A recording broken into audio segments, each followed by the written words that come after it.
Good morning बच्चों, कैसे हो आप? आई होप आप सब अच्छे होंगे। लर्निंग विद वंदना में मैं वंदना आपका हार्दिक स्वागत करती हूँ।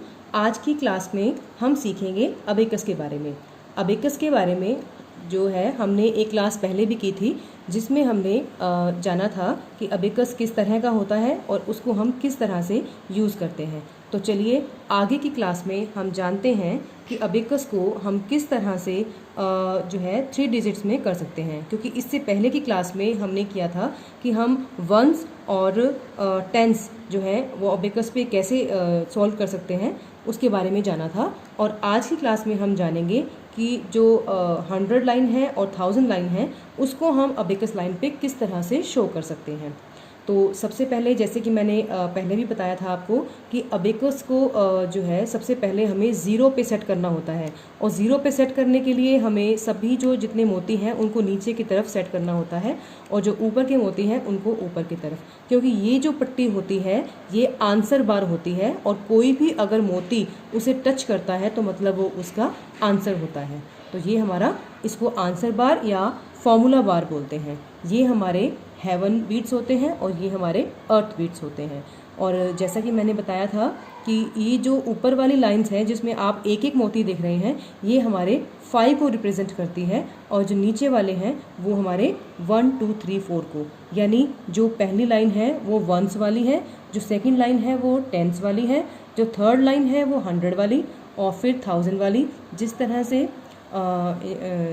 इंडियन सिस्टम में होता है उसी तरह से कि वंस, टेंस, 100, 1000, 10,000, लाख, 10 लाख, तो इस तरह से वो जो डिजिट्स है वो आगे आगे बढ़ती रहेंगी। तो आज की क्लास में हम सीखेंगे कि हम 3 डिजिट्स और 4 डिजिट्स कैसे कर सकते हैं।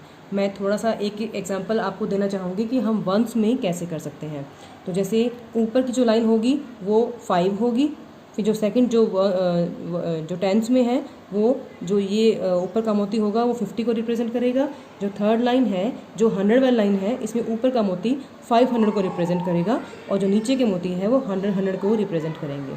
तो एक सम हम वंस वाला कर लेते हैं। तो इसमें अगर हमें 8 दिखाना है तो हम कैसे दिखाएंगे? 5 + 3 8, 5 + 3 8। और अब नेक्स्ट सॉल्व करने के लिए हमें वापस इसे रब करना होगा, तो ये रब करने का होता है। टेंस वाली लाइन में अगर हमें 16 दिखाना है तो इसके लिए हम क्या करेंगे? 16 यानी 10 + 6, तो ये 10 को मोती रिप्रेजेंट करेगा, और 6 ये 5 + 1 6। तो इस तरह से हमें अगर 3 डिजिट्स में, तो जैसे अब मैंने कुछ डिजिट्स लिखे हैं, कुछ 3 डिजिट्स में, यानी जो 100 वाली हैं, कुछ मैंने यहाँ पे संख्याएं लिखी हैं, उन संख्याओं को हम इसके ऊपर सोल्व करेंगे। जैसे मैंने पहली संख्या लिखी है 234, यानी 234, तो उसको हम अबेकस पे किस तरह से दिखाएंगे? 234। तो सबसे पहले जो वंस में हम 4 शो करेंगे, 4, इसके लिए 1 2 3 4, और ये वाला 3, टेंस वाला 3, तो उसके लिए 3, और 2 2। तो हमारा आंसर आ गया 234।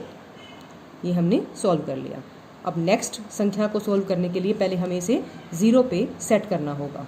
नेक्स्ट संख्या है हमारी 135।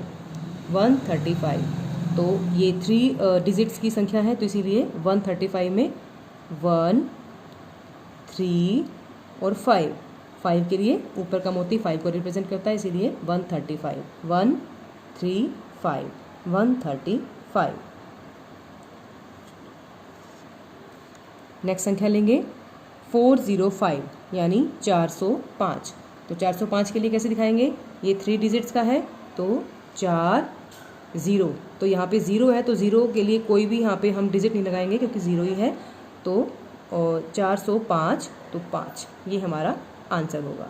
तो जिन लोगों को अबेकस आता है उन लोगों को ही पता है कि ये आंसर है। जिनको अगर अबेकस नहीं आता है उनके लिए तो ये सब एक बराबर है कि किस तरह से मोती लगे हुए हैं। तो ये बहुत ही फन एक्टिविटी होती है। इस तरह से बच्चों का जो मेंटल लेवल है वो इतना बढ़ जाता है कि बच्चे मेंटल मैथ करना शुरू कर देते हैं।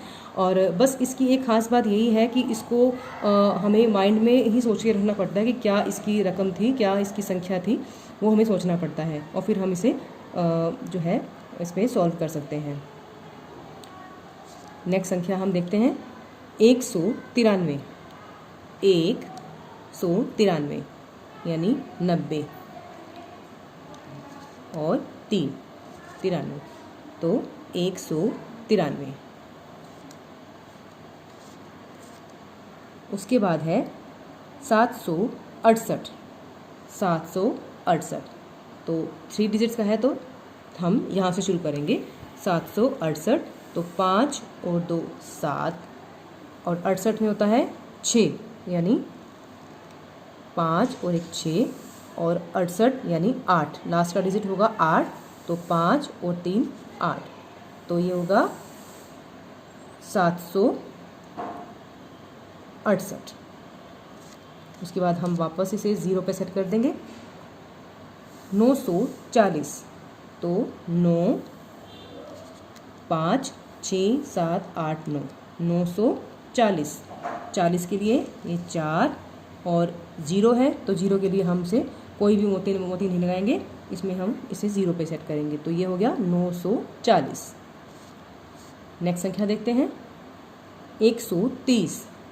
1 3 0 तो 1 3 0, यहाँ पे हमने कोई भी मोती नहीं लगाया, ये आंसर बार पे कोई भी मोती टच नहीं कर रहा, मतलब 0 है, तो 130। तो उसके बाद नेक्स्ट संख्या हम करते हैं 503। 503 तो 0 है नीचे, तो हम कोई मोती नहीं लगाएंगे यहाँ पे, 3 503। तो देखा आपने 3 डिजिट्स के जो हमने संख्याएं हैं वो कितनी आसानी से हमने अब एक कसवर बना ली। आइए हम देखते हैं अब कुछ संख्याएं 4 डिजिट्स की। तो 4765, तो 4700, 5 और 2 7, 765। तो आप देख सकते हैं 4000 यानी 1 2 3 4, 4000 का हो गया। 700, 5 और 2 7, 765, 6 5 और 1 6, और ये 5, तो 4765 ये संख्या बन गई। 0 इक्वेशन पे सेट करेंगे।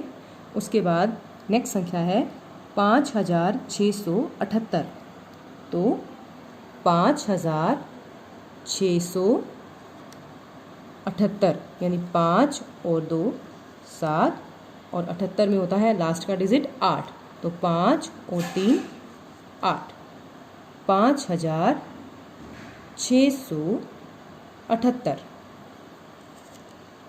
वापस से 0 पे सेट।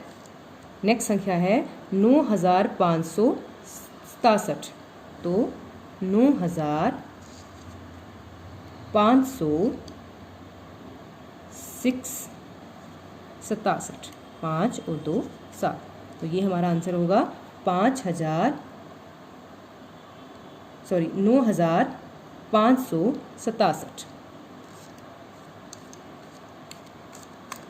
उसके बाद संख्या है 2345, तो 2345, ये देखिए 2 3 4 5, 2345। उसके बाद है 1234, 1 2 3 4, 1234। नेक्स्ट संख्या है 3456, तो 3 4 5 6, 3456। नेक्स्ट संख्या है 6543, तो 6,543। ये देखिए 6,543। तो देखा आपने किस तरह से आज हमने 3 डिजिट्स और 4 डिजिट्स संख्याओं को अबेकस पे कितनी आसानी से, कितनी फास्ट सॉल्व किया। तो इस तरह से सभी बच्चे अगर इस तरह से अबेकस का यूज़ करेंगे तो उनका मेंटल जो एबिलिटी है वो बहुत जल्दी बढ़ जाएगी और उनका मैथ भी जो है बहुत अच्छे से हो जाएगा। तो इस तरह से कुछ संख्याएं जो है आप भी करके देखें और इस तरह से 3 डिजिट्स की, 2 डिजिट्स की, 1 डिजिट की, 4 डिजिट्स की, आप चाहे जो भी बड़ी से बड़ी संख्या है आप उसको इस तरह से बच्चों को लिखना सिखा सकते हैं और पढ़ना भी आप सिखा सकते हैं। तो उम्मीद करती हूँ कि आज का वीडियो आपको पसंद आया होगा और अगर आपको पसंद आया है तो आप इस चैनल को लाइक, शेयर और सब्सक्राइब ज़रूर करें। Thank you.